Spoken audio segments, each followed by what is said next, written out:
আমরা আগরতলা জিআরপি থানা স্টাফ।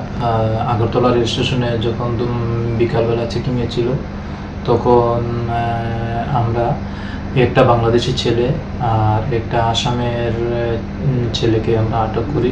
আসামের ছেলেটা, যার নাম হচ্ছে মোহাম্মদ রিপন আলী লস্কর, ও বাংলাদেশি ছেলেটা যার নাম হচ্ছে মোহাম্মদ সেলিম, ওকে বাংলাদেশ থেকে ওপারে ইন্ডিয়াতে ভারতে প্রবেশ করিয়ে শিলচরের উদ্দেশ্যে নিয়ে যাচ্ছিল। তো আমরা তাদেরকে আটক করি, বর্তমানে আমাদের হাজতে আছে। আর আমরা একটা কেস রেজিস্টার করেছি। কালকে উভয়কে আমরা কোর্টে পাঠাচ্ছি, আর আমরা রিমান্ডে নিয়ে আসবো। আর ওদের বাংলাদেশ থেকে ভারতে আসার উদ্দেশ্য, সেগুলো আমরা খতিয়ে দেখব।